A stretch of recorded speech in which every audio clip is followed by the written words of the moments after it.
Жұмбақ өлім, аяусыз ажал құшқан Дубайдағы қазақ қызының қазасына кім кінәлі? Қандықол қылмыс қалай жасалды? Онда Янаның шіріген денесі болған.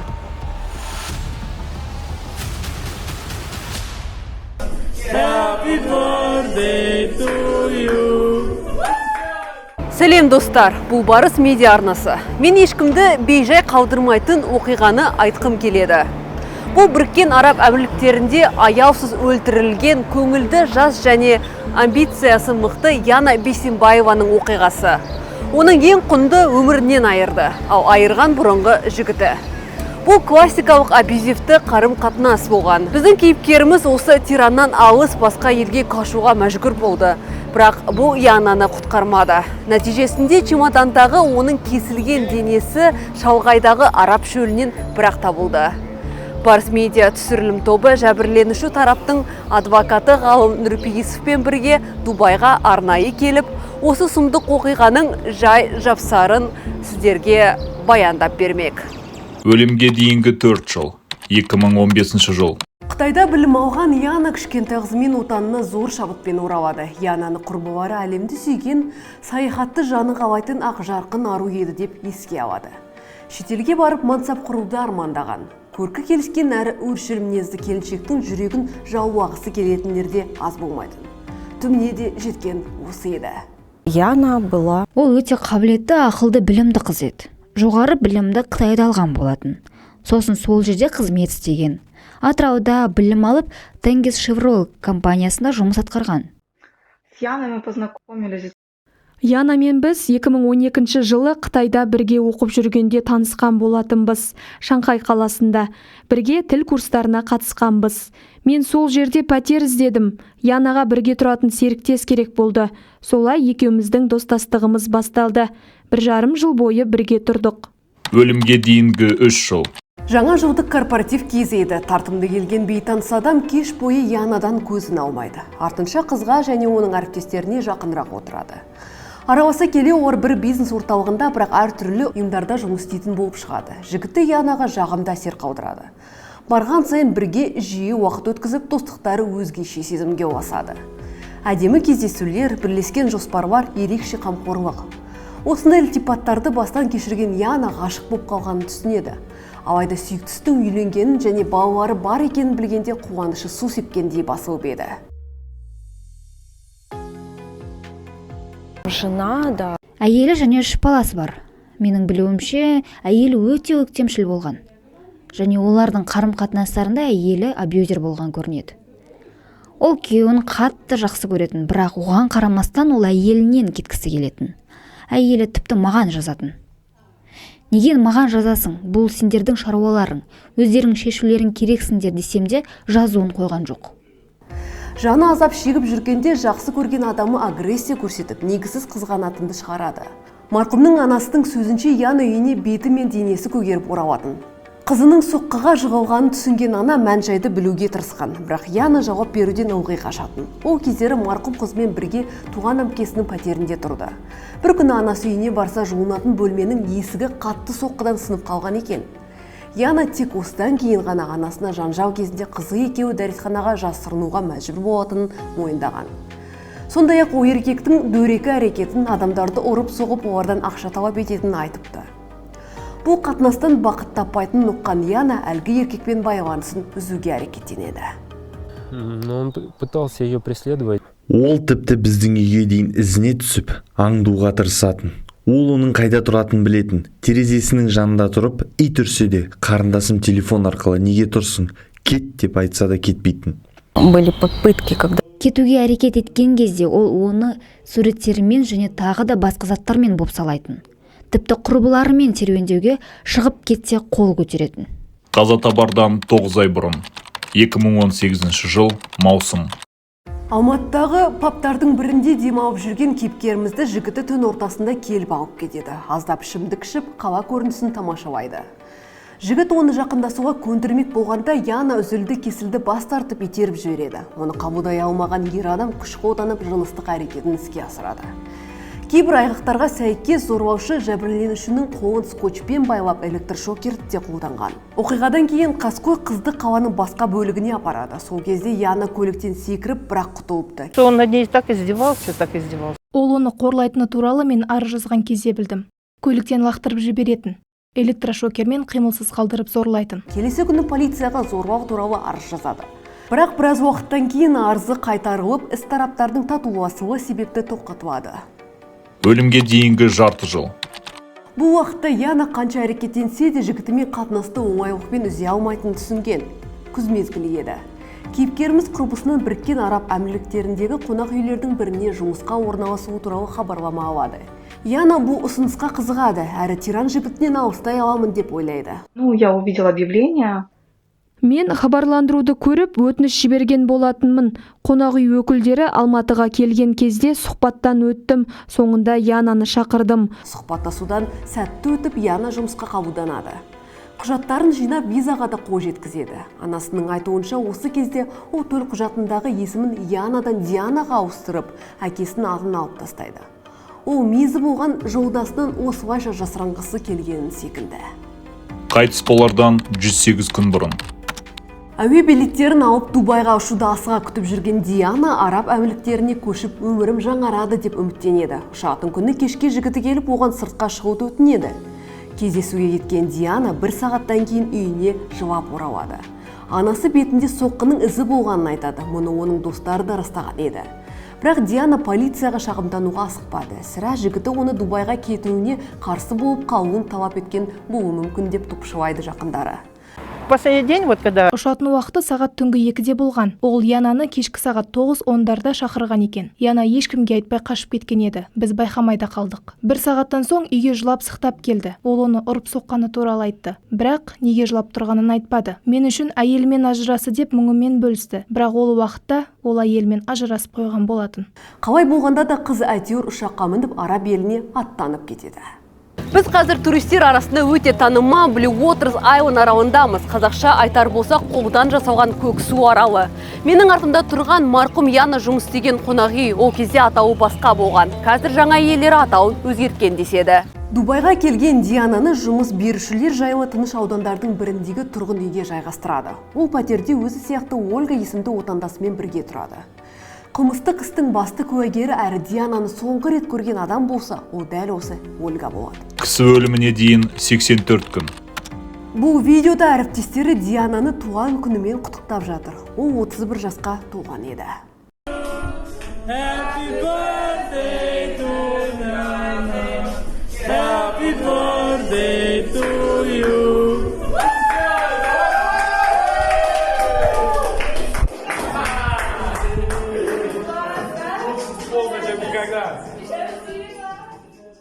Дубайда Яна даяшы болып еңбек етеді. Достарының айтуынша қызметі өсіп ресепшн бөліміне ауыспақ болған. Ауысымдық жұмыста болғандықтан ол анасымен жақындарына 2 күн сайын хабарласып отырды. Сондай қоңыраулардың бірінде Яна бұрынғы жігіті Ануар оны әлі күнге дейін аңдып, бопсалап жүргенін, Қазақстанға қайтуын талап етіп жатқанын айтады. Ануардың Дианаға маза бермей, өлтірем деп қорқытуына Ольга да куә болыпты. Позвонил, вышел. Менде онымен байланыс ешқашан болмаса да, менің ұялы телефоныма хабарласты. Содан соң маған WhatsApp-қа жазып, интимдік сипаттағы видео жіберді. Ол маған Янаға ашуланып тұрған кездерде хабарласатын. Оның сөзінше әлгі жігіт Диана мен басқа ер адамның қатысы бар интимді видео жіберген. Кейін белгілі болғандай, Ануар бейне жазбаны әріптестерің мен туыстарыңа жіберем, елде қалған отбасыңды ойрандаймын деп қорқытып қоқан-лоққы жасаған. Он сказал, ты видела? Ол маған сен видеоны көрдің ғой, енді құрбың қандай екенін білдің бе, деп жазды. Бұл видео сенде қайдан жүр деген сұраққа видеоны досым менің өтінішіммен түсіріп берді деп жауап берді. Мен жақында Дубайға барамын, мен оны өлтіремін деген сөздер айтатын. Қатты күйзелген Диана жақындарына Ануарға ешқандай ақпарат айтпауды, телефон нөмірлерін бермеуді өтінген. Она мне позвонила, сказала. Ол маған хабарласып, оның қайда екенін, телефон нөмерін Ануарға айтпауын өтінді. Ол мені бопсалап жүр. Ол Дубайға келгісі келеді. Өтінем, қайда екенімді айтпашы деп қайталай берді. Өміріне қауіп төніп тұрғанын сезген Диана Қазақстанның бас консулдығынан көмек сұраған. Тіпті хатының көшірмесін өзі жұмыс істеген қонақ үйдің кадр бөліміне берген. Алайда бас консулдық Диананың қауіпсіздігін қамтамасыз ете алмады. Сондықтан ол полицияға жүгіну керек еді. Диана осылайша жағдайды өз елінің өкілдеріне хабарлап қолдау табуға тырысса керек. Она должна...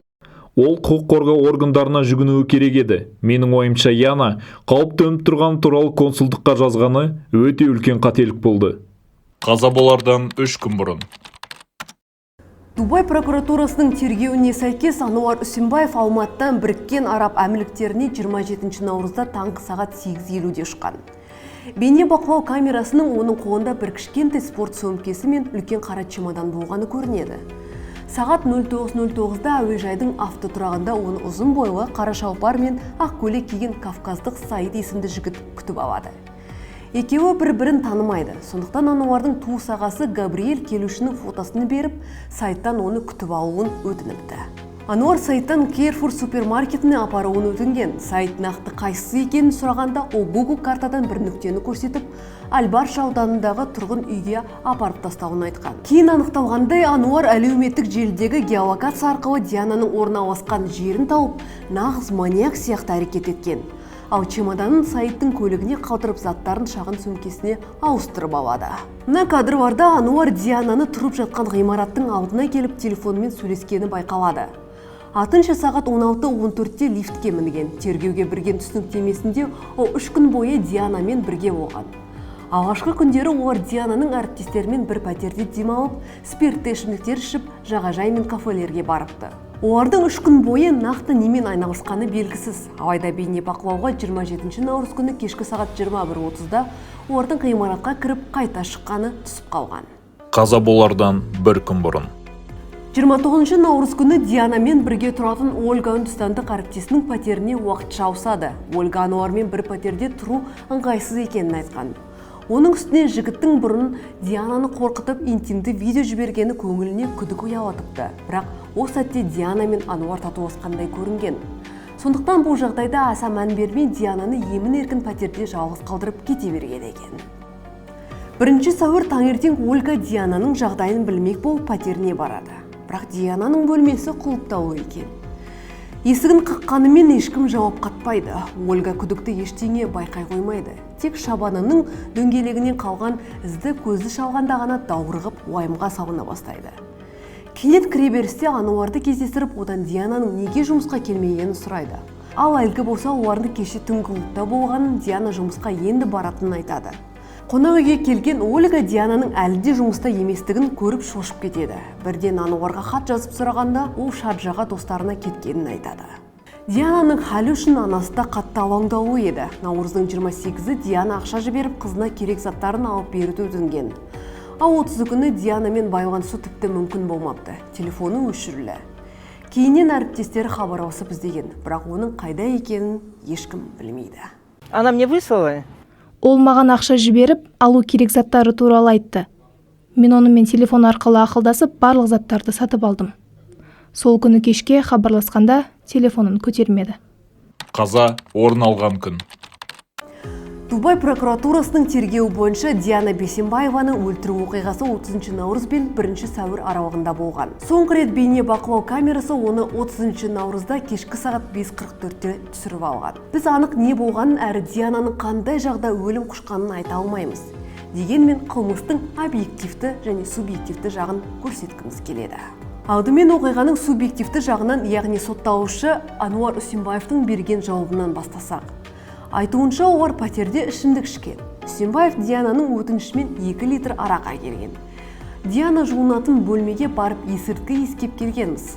Содан кейін араларында қызғаныштан жанжал туып, Диана Ануарға Алматыда басқа біреуің бар деп кетпеуін өтініпті. Ануардың сөзінше бірінші пышақ ала жүгіргенде Диана, ата-анасы мен балаларын балағаттап намысына тиген. Есік осы қалпында болды. Төсек орын мына жерде болатын. Мен төсектің үстінде болдым. Ол кереуеттің ортасына дейін келіп маған жақындай түсті. Мен де оған қарсы қарап пышақты алып тыныштандырмақ болдым. Мақұл, жарайды, бүгін ұшпай-ақ тағы 1-2 күн тұрармын деп ойладым. Сосын тап беріп пышақты алып алуға тырысқанда, шынымды айтсам, Оның денесі менен күштілеу еді. Мен арықпын, ал ол кішкене мығым толықтау. Ол қарсыласып пышақты бермеуге әрекеттенді. Сен ешқайда бармайсың, ол жақта біреуің бар ғой деп балағаттады. Сосын тіпті жеке басыма өтіп, балаларым мен ата-анамды тілдей бастады. Сол кезде қаным басыма шапты. Ақылдан адастым дейме? Олай деме деп қолымды әрі-бері сілтедімді, жұдырықпен емес. Суық қарудың қалай қолына тигені 13 жерден сұғып алғаны есінде жоқ. Тек аффект күйінде бірнеше рет жаралғаны және Диананың қанға боянып бүк түсіп жатқаны ғана есінде қалғанын айтқан. Жоқ, мен алдымен қолынан алып алуға тырыстым. Сосын ол мені тілдеп қорлай бастағанда өзімді ұстай алмай қалдым. Адамдар ақылын жоғалтқанда болады ғой. Солай артынан түсіндім. Бірақ ол кезде қолымда пышақ жоқ деп ойладым. Сөйтсем қолымда пышақ болған екен. Мен оны қалай болса солай ұстаппын. Олай деме, айтпа олай. Тек сосын барып есімді жидым. Тұрып қарасам көз алдымда ол қаңсырап жатыр екен, эмбрион секілді бүрісіп. Кісі өлтіргеннен кейін ол сайтпен хабарласып чемоданның әкелуді өтінеді. Едендегі қанды сүртіп бүлінген заттардан құтылады. Содан кейін Диананың денесін толығымен чемоданға салып скотчпен орайды. Инстаграмнан көлік жалға беретін компания тауып қылмыс болған жердегі Carrefour супермаркетіне көлік алдырады. Үсенбаев адам өлтіруге қолданған ас үй пышағын жуып шайып оқиға болған пәтерге тастап кеткен. Ал енді қылмысты объективті тұрғыдан қарастырсақ, 30 наурыз кешкі сағат 5:27-тен 1 сәуір таңғы 8-ге дейінгі аралықта Бейсенбаева Диана мен Үсенбаев Ануар Ремрам тұрғын үй кешеніндегі пәтерде бірге болған. Ащы су ішіп масайып араларында жанжал туған. Осы кезде Үсенбаев жәбірленушінің жағын жұдырықпен ұрып, төменгі жақ сүйегін толығымен мүжіп жіберген. Мұны сот медициналық сараптаманың қорытындысы растайды. Текетірес кезінде Ануардың Диананы өлтіруге тікелей оқталғаны байқалады. Өйткені дәл Ануардың өзі ас үйден пышақ алып қызға шап берген. Адамды өлтіру ниетімен тікелей әрекет етіп, яғни өлімге әкелетін қимыл жасап жатқанын түсіне тұра және соның болуын қалап Үсенбаева Диана сол жақ иығымен шынтағына пышақ сұғады. Диана қансырап көмек сұрау үшін пәтерден шықпақ болған. Оның әлі тірі екенін көріп ашуға булыққан Ануар қызды асқан қатыгездікпен өлтіреді. Денесінің әр бөлігіне қаруын әбден жаншып, ағзадағы өмірлік маңызды жерлерін зақымдайды. Аяқтарын, кеудесі мен ішін тілгілеп жарақаттайды. Сот медициналық сараптамасының нәтижесіне сәйкес Диана көп қан кету себебінен өлім құшқан. Мәйіттің денесінен мыналар табылды. Сүйектері 4 жерден жарақатталып, кеудесі бір рет тесілген. Диафрагма арқылы өкпе мен іш қуысы, бауыры зақымданған, тоқ шегі кесіліп, тағы 2 соққы денеге енбей, оң жағы жарақаттанған. Сондай-ақ 7 жерден пышақ сұғылған, оның 5-еуі аяқ қолдарында. Бұл жарақаттар денсаулыққа ауыр зиян келтіру бабы ретінде бағаланады. Тиген зақымдарды ескерсек, Диана ондаған минут ішінде қаңсырап қайтыс болуы мүмкін. Сонымен қатар бір ай өткен соң жасалатын токсикологиялық зерттеу кезінде іштің барлық бұлшық еді мен асқазанның ішкі жағынан 50 мг концентрациясы бар этанол спирті табылған. Алайда табылған этил спирті марқұмның алкогольді тұтынғанын нақты көрсете алмайды. Өйткені зерттеу кезінде дененің біраз бөлігі шіріп кеткен. По қан анализі бойынша олар оның ауруларын анықтайды. Сонымен қатар организмде есірткінің бар жоғын тексереді. Бұл өте маңызды. Егер адам ислам діні басымдыққа ие елге келсе, тіпті жұмыс беруші алкоголь немесе есірткі бар жоғын талдауды талап ете алады. Бұл елде мас күйде болу жазаланатын әрекет. Бұл кадрларда Ануардың жедел сатыдан жалғыз шыққаны көрінеді. Қолында бірнеше пакеті бар. Соған қарағанда айғақтарды солай жойған. Артынша ол сайтқа хабарласып чемоданын әкелуді сұраған. Осы тұста айта кетерлігі, сайттың неліктен бос чемодан әкелдің деген сұрағына Ануар көлікке қосалғы бөлшектер алмақшымын деп жауап берген. Алайда жолдорбаны мүлдем басқа мақсатта пайдаланғанын көрдік. Мына кадрларда Ануар Диананың денесі бар оралған қара чемоданды алып ғимараттан шығып бара жатқанын түсірілген. Жерде біраз уақыт есеңгіреп отырдым.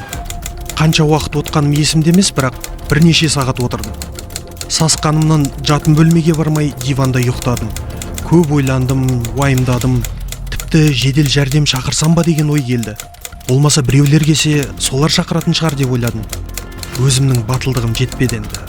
Бұндай жағдай оған дейін басымнан мүлде өткен емес. Бұндай қылмыс үшін бұл жерде өлім жазасы бар екенін білдім. интернеттен ұрлық үшін саусақ кесетін, ал кісі өлтіргенің үшін өлім жазасына кесілетінін оқыдым. Қатты қорқыттым. Сол үшін мәйітті шабаданға салу керек деген нашар ой келді. Дубай қаласының жүргізген тергеуінде Ануар Саидтан кез келген шөл даланы көрсетуін сұраған. Осы кезде Саидқа Ануардың өзін біртүрлі ұстауы күдік тудырған.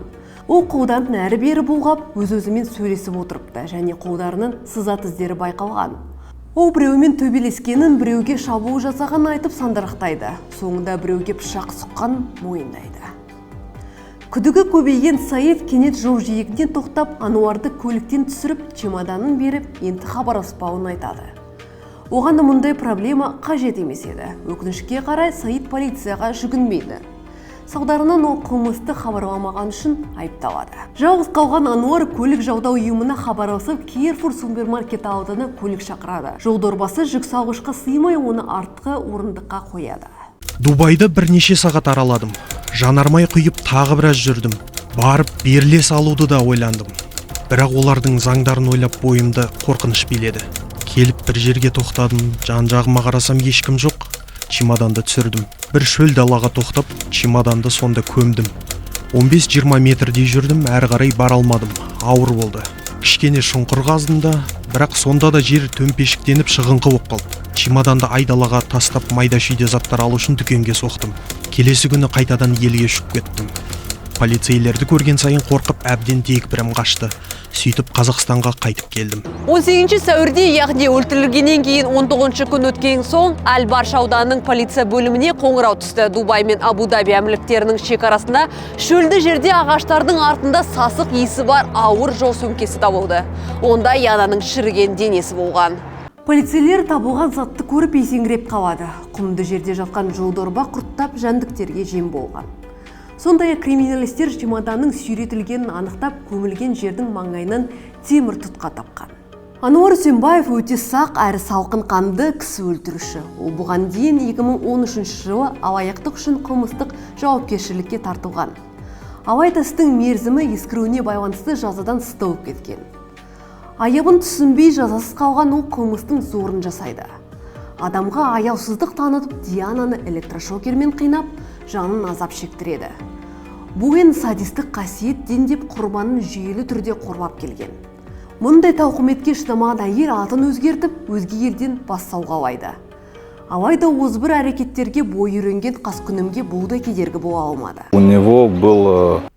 Оның қылмыс жасауға ниеті болды. Инстаграм арқылы геолокациясын қадағалағаны, онда келуі, оның қайда жұмыс жасайтын анықтауы, әдейі кездесулер іздеуі, жалғыз қалғанда қорқынышты әрекеттер жасауы, содан кейін денені жасырып, ең бірінші рейспен кетіп, жауапкершіліктен бас тартуы, оның осы қылмысты жоспарлағаны және ниеті болғанын көрсетеді.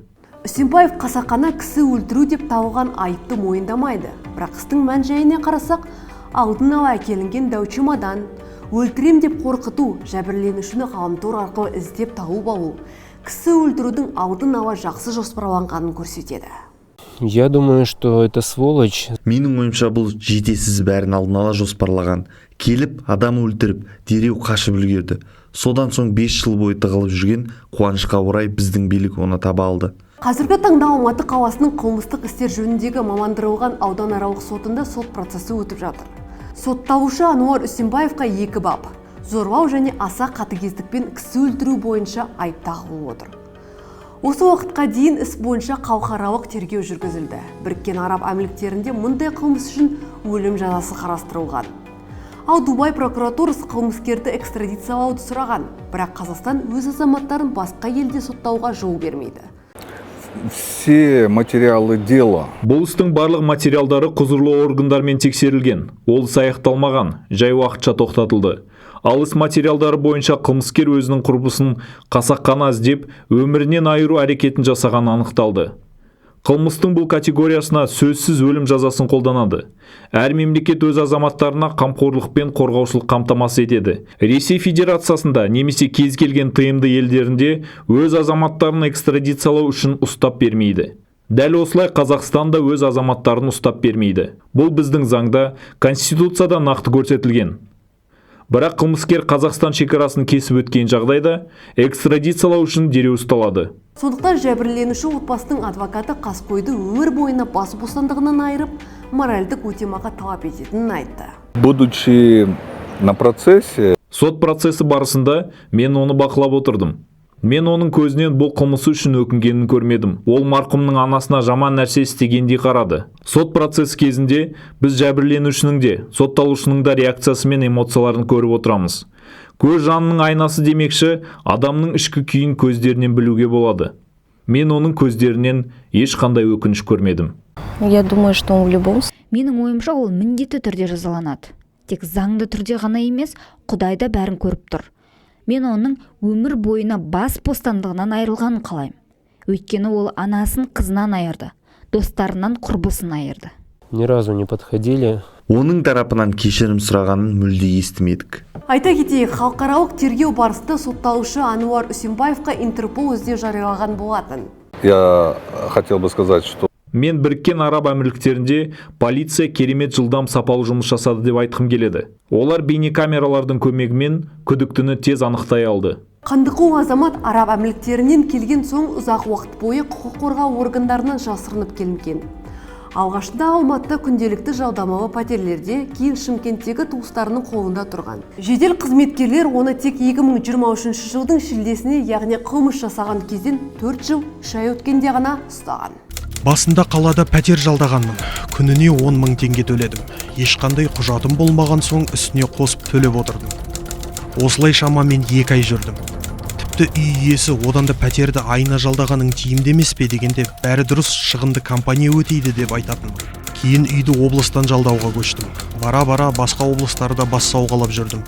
Неғұрлым қала сыртында болуға тырыстым. Сөйтіп 4 жыл бойы жалғыз жүрдім. Біріккен Араб Әмірліктерінен Яна Бейсенбаеваның мәйітін елге жеткізу үшін шамамен 25 мың доллар қаржы қажет болған. Алайда мұндай қомақты ақшаны таба алмаған марқұмның жанұясы денесін кремациялауға мәжбүр болады. Сау кетіп тек күлі оралған Янаны туыстары мұсылманша жер қойнына тапсырады. Янаның артында анасын күн санап күтіп жүрген кішкентай қызы Алана қалды. Осылайша ақ жарқын, көрікті әйел, сүйкімді ана, сүйікті әпке Қандықол Қаскөйдің құрбанына айналды. Ал біз жан алған жауыз заң шеңберінде қатаң түрде жазаға тартылады деп үміттенеміз.